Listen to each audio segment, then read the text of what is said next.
Whew. Oh, I'm hesitated to start another chapter because I feel like it'll be the last one. And that probably means it'll be like 2 hours long. We're at like the 2 hour mark. This is a really short stream.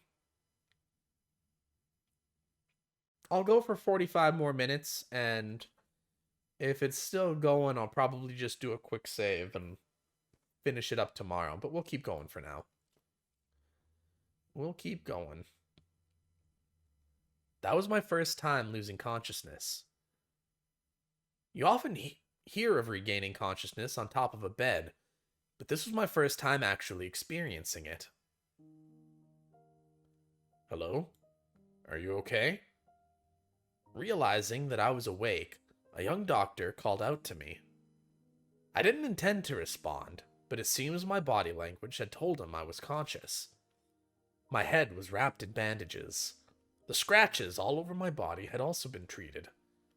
My sense of pain also returned with my consciousness, causing me to groan from the intense pain shooting all throughout me. Don't try to get up. Just stay lying down, please.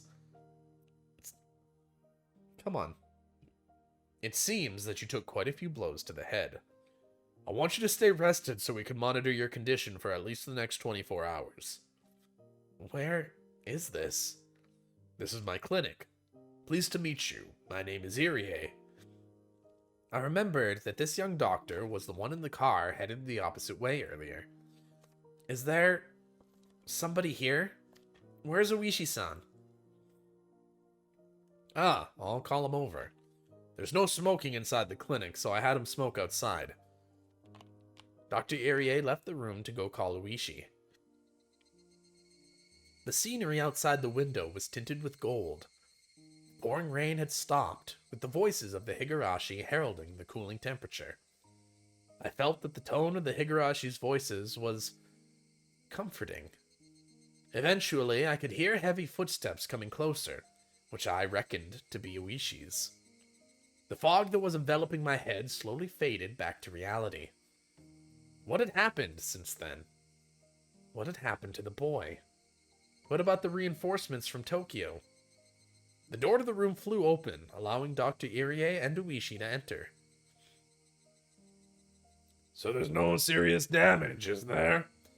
I can't promise that. I assessed the wound to his head was dangerous the moment I saw it. Got it. I want to have a little chat alone with him for a bit. Would you mind? Yeah, go ahead. Call me if anything happens. Oishi, after basically forcing Dr. Irie outside, shut the door. How are you feeling? I did something I'm not used to, so I'm pretty banged up all over.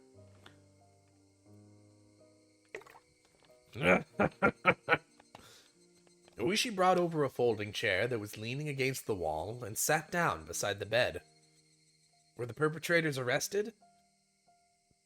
Unfortunately, no. They've probably already fled to the prefecture or are being hidden by the villagers. Well, we won't let them get away. What about the minister's grandson? They're taking care of him at the station. But your colleagues from Tokyo are rather insistent that nothing can be recorded. Shige-chan doesn't like that too much. The kidnapping was a confidential matter, so his custody was also probably being kept under wraps. How the kidnapping of the minister's grandson would be handled, how it would be covered up, treated like it never happened, would be handled by the brass. If this case ended without the nation going into an uproar about it, then our job had been done. The possibility that the minister had negotiated with the perpetrators couldn't be ruled out. But something like that was no longer my concern. My role in this case was over. Sorry for the trouble. You must think the public safety is a rather unseemly place, don't you? No. We all work on the government's dime. Oishi laughed boisterously. When we first met, I was somewhat prejudiced against Oishi, but now that feeling was gone completely. It would be more convenient for us if this case was handled properly, instead of being hidden away. If that happened, we would be able to have something to go at the Sonozaki family with, since they were behind it all. Well, if we just start poking around, we'll get all sorts of pressure put on us, though. What a mess. Are you going to continue the fight against the Sonozaki family after this? Nah. There's all sorts of dark rumors swirling around them, but it's not like I have a personal grudge. It'd be wise not to step on any toes here. Oishi laughed happily, and I couldn't help but laugh along. Oh, that's right. There was word at the station from the prefectural police. Your colleagues arrived at Nagoya and are driving up here right now. You've got your battle scars, so you're being recalled to Tokyo, apparently. That's how it's shaking up. Good job. Your work in Okinomiya is safely over. I was being recalled to Tokyo. I inadvertently breathed a sigh of relief when I heard those words. I'm deeply thankful for your cooperation, Oishi-san. It seems the collaboration fee I paid you didn't go to waste. I kind of meant that as a joke, though. Oishi took out his wallet, casually pulled out several large bills, and jammed them into the breast pocket of my shirt. This isn't a refund on the collaboration fee, you hear? This is just me gifting you a little spending money. The booze around here is pretty good. Use this to buy yourself a little souvenir. Oishi flashed me a grin. If your injuries turn out to not be too serious, call me before you head back to Tokyo, will you? The old man and Sato-san said they'd like to sit at a table with you again. Oh my. Can't refuse that. And no tricks this time. Just plain old fun. They always say that. This world is done for if an inactive officer can cheat that blatantly. It's not often that we meet someone who's more than a match for us. It's too bad you're going back to Tokyo. When I heard the words going back to Tokyo from Oishi, I was reminded once again that I was relieved from my duties. Soon, Yuki would be giving birth. It might still be possible to attend the delivery that I had at one time given up on. When I thought that, the pain from my injuries became trivial. I wanted to hurry back to Tokyo and see Yuki at once. Can you pretend that your injuries are a bit more serious and hang around Okinomiya for a bit? I can introduce you to a few nice places. Of course, I won't make you pay for everything. I'm terribly sorry, but I'll have to take a rain check on that. My wife is due to give birth any day now. I want to hurry back home. Oh my, I didn't know that. Then you shouldn't be hanging around here. You have to hurry back home. For a while after that, Oishi asked all sorts of questions about my wife, teasing and bantering with me.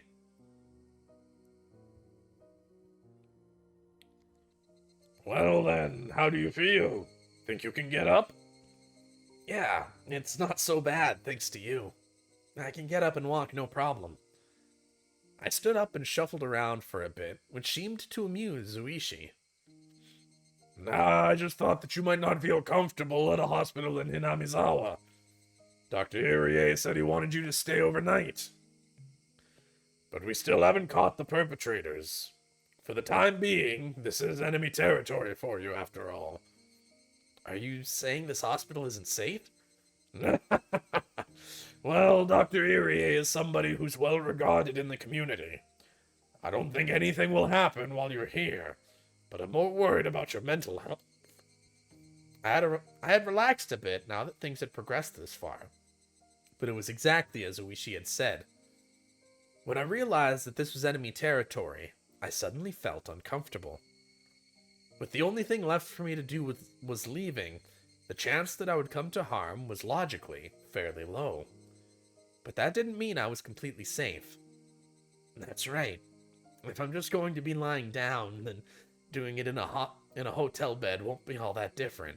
Right. I also think that's for the best.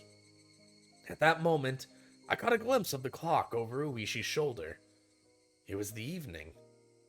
The hours when I could call Yuki at the hospital were almost over. I wanted to tell her as quickly as possible that I would soon be back at her side.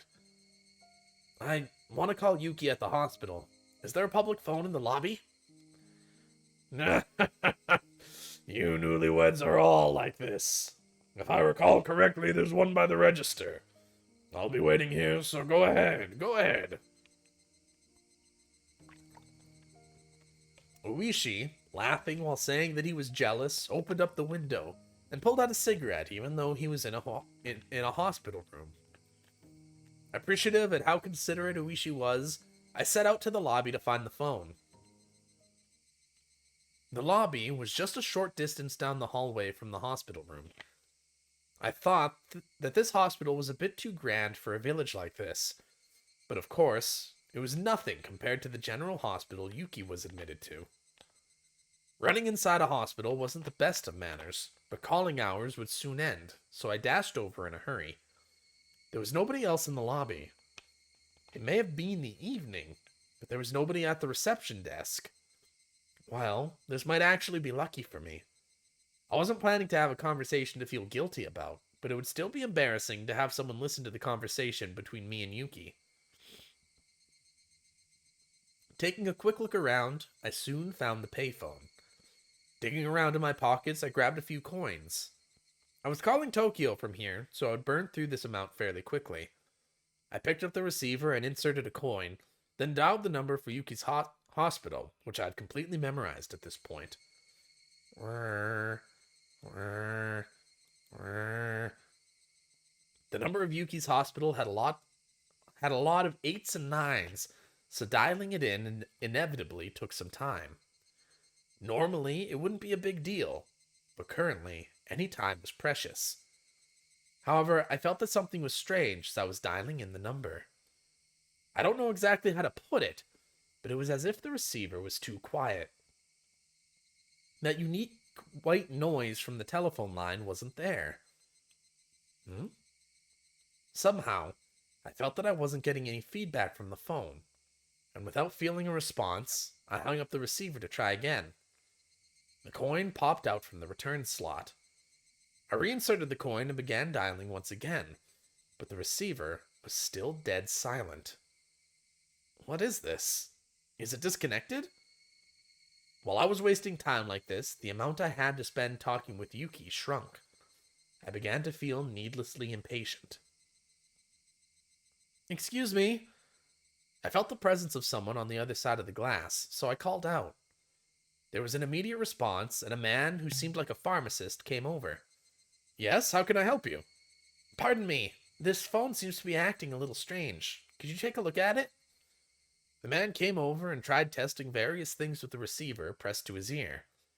Come to think of it, this was someone who worked at the hospital, not someone from the phone company. Just as I didn't know much about phones, neither would he. Huh? What's this?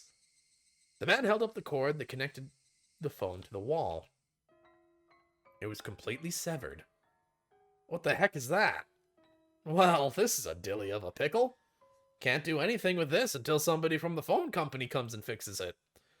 If you're looking for a phone, do you want to use the one in the office? I didn't want the people in the hospital office around while I was talking. Is there another payphone close by? Let's see. If you leave here and follow the road, you'll come out into the shopping district. I think there's a smoke shop on the corner around there. If you head that way, you should be able to find one soon enough. I was dressed in a hospital gown. I was wearing sandals on my feet. My head was wrapped in bandages. Just looking at me, you could tell I was a hospital patient. No matter how you looked at it, I was not dressed to be wandering outside. But that's where the impetuousness of youth came in. Choosing the chance to talk to Yuki for even a little longer, I headed outside in my current state. Follow the road to the shopping district. Should be able to find one soon enough. With only those 2 lines as my guide, I ran outside the gates of the hospital. With the village nestled in a valley, when the sun set, it got dark quickly. The sparse streetlights lit up enough to start attracting moths. The Higurashi, knowing the time for their chorus was soon at a close, redoubled their fragile cries. Finding the payphone wasn't as easy as the person at the hospital had suggested. Was it still up ahead? Did I miss it already? Was I just getting farther away? Just as I was about to be crushed by the wave of uncertainty towering over me, I found a shop on the corner with cigarettes written on a small sign. My joy spurred me onwards. Just as I had heard at the hospital, set next to the counter of the cigarette shop was an antiquated payphone. I wasn't wearing a watch, so I didn't know what time it was. I probably didn't have much time left, though. But it was enough. Just as long as I could tell Yuki my job was done and I would be coming home soon. Picking up the receiver, I slid a coin down the slot. But I felt that something was strange, just like at the hospital. Even after inserting the coin, the phone showed no response. I hung up the receiver and tried putting in the coin one more time, but there was absolutely no response. This phone was dead. It couldn't be. Thinking that, I felt along the cord that protruded from the back of the phone. Doing that, my hands found the end of a completely severed line. What is this? Having now had the same thing happen twice, my bafflement was accompanied by a sense of unease. It seemed that the cord had been severed cleanly by a sharp blade of some sort. And I may be mistaken, but it didn't look like much time had passed since it was cut. Excuse me? Hello? Opening up the booth window of the tobacco shop, I looked for someone in the dimly lit interior. Eventually, there were the sounds of somebody plodding down some stairs, and an old lady appeared. The old lady's plodding and lethargic steps, for some reason, only served to make me more frantic. You need some cigarettes? I'll need to get my husband. I'm not here to buy cigarettes. Rather, this phone here. Realizing that saying the phone was broken and asking them to take a look at it was going to get me nowhere, I swallowed back my words. Sorry, it seems that this phone is broken, and I was wondering if you could tell me where there's another payphone. The old lady moved her jaw up and down slowly, as if chewing on the meaning of my words. It seemed that she wouldn't understand until she had digested things thoroughly. So the phone's broken. That's a dilly of a pickle. You should try another payphone. The old lady directed me to another payphone that seemed quite a ways away. Her way of telling me was so long-winded that I inadvertently started to get impatient. At that moment, I spotted a clock in the dim interior of the store. The minute hand was just about to point straight up. Even if there was a phone right here that I could use, I would only be able to tell Yuki goodnight with the time I had left. On top of that, my destination was a remote payphone which I didn't know the exact distance to. If I was of a normal state of mind, deciding to give up the phone today would have been the natural thought process. But, at that moment, I had become somewhat stubborn for some reason. Unable to use the phone in the hospital, and coming out here and still being unable to use one. There was no mistaking that I had become quite insistent on using a phone. Thank you very much. I'll try looking for that phone booth. Refusing her offer to draw me a map, I left the tobacco shop. According to the old lady, even though the phone booth was quite far away, it would be easy to find. If I just followed this road straight down, I'd eventually find it. Sandals flapping as I ran, I couldn't help but laugh at myself. Why are you running? I'll admit that I was quite steadfast about calling Yuki. But there were days when I was tired or busy when I wouldn't call her. Even today, my entire body was covered with injuries and I was dead tired. On top of that, there wasn't much time left. It wouldn't be strange at all if today was one of those days I didn't call her. But, having twice been foiled trying to call her, had I become hot-headed about it? Was I like a dog who was being told to stay with a piece of food dangled in my face? What am I doing? Even so, I somehow couldn't quell the uneasy feeling sitting in the pit of my stomach. It was like that with the hospital phone and the same with the one at the tobacco shop. Both cords were definitely not severed from being frayed by long years of use. The clean cuts indicated that someone had taken something sharp and deliberately cut them. But who? And for what reason? The more I thought about it, the more uneasy I felt, so I tried to push the thought aside. How much had I run so far? The scenery around me was no longer that of a shopping district, with residential buildings scattered about the lonely road. The surroundings had already grown dark. I was blatantly out too far for a quick phone call, and it was quite obvious I was far removed from the hospital. I recalled the clock I saw at the tobacco shop. It might almost be time. I had run for quite a bit, so my breathing had grown quite ragged. If I had just wanted to hear Yuki's voice, I should have just thrown away my reservations and borrowed the phone in the office. I regretted it a little. Well then, was it about time to give up? Just when I thought that, I saw the light in front of me. I had finally found it. It was a phone booth. It seemed that the light in the phone booth had recently been changed, as it shone with a vivid white light. Although in the gloom of Hinamizawa, it was nothing more than a gathering spot for moths. But, in any case, I had finally found it. As my hand touched the door of the phone booth, I realized that I was breathing and sweating heavily. I didn't know what time it was right now, but even if it was just for a moment, I might be able to get in touch with Yuki. Since I had spent all this effort getting here, turning back without even giving it a try was out of the question. Before I picked up the receiver, another wave of uneasiness washed over me. I was worried that this phone cord might be severed as well. How was the cord in this phone booth? Squatting down, I followed the bundle of cables as they ran along the corner of the ceiling. At a glance, nothing was out of the ordinary. I ran my fingers as far as I could along the line to check it out. The only thing they found was a thick layer of dust. Nothing out of the ordinary. I wondered if it was popular in Hinamizawa to cut the cords of payphones as some sort of tasteless prank. It might be prudent to talk to Oishi-san about this later. Even if it was nothing more than a prank, it was still vandalism of public property. In any case, this one was fine. This time. Pulling out a coin from my pocket with one hand, I picked up the receiver with the other. But this time, before the receiver even reached my ear, I felt something was off.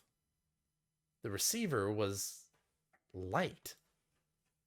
It was more than a slightly unpleasant feeling. It felt almost sickening. To verify the source of my displeasure, I peered at the receiver in my hand with a measure of reluctance. What the hell is this? The coiled cord that connected the receiver to the rest of the phone had been ripped apart, the tip of the cable swaying in the air. It was all I could do to restrain myself as a raw and unpleasant feeling worked its way up the small of my back. It was a type of dread. At that moment, I heard the crunch of somebody stepping on gravel. The light was reflecting off the glass walls of the booth, leaving me unable to see outside into the darkness. I steeled myself and stepped out of the phone booth. The inside of the booth was lit with that strong light, which might have made it warmer in there.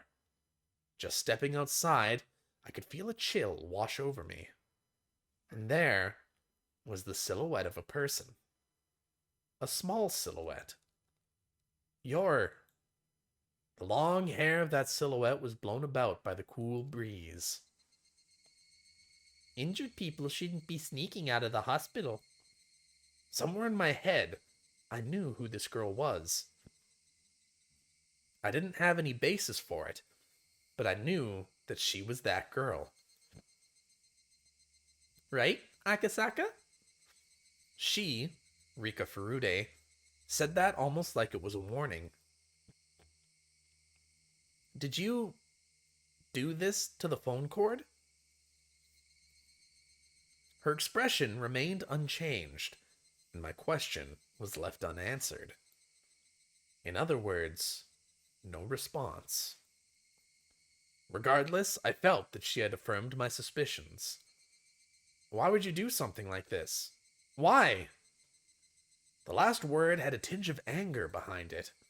I frantically tried to smooth things out, but she didn't seem very afraid.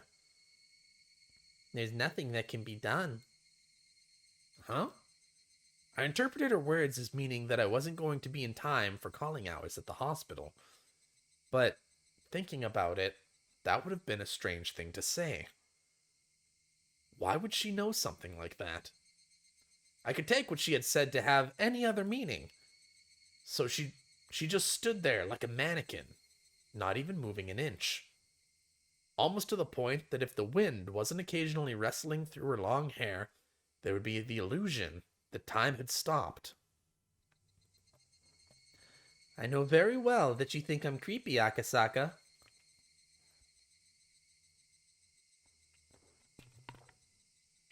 Huh. No, that's not true. My denial came out almost like a bad piece composed for a poetry slam. But her words were right on the mark. I had always felt something ominous and uncanny about her, ever since her strange threats at the shrine.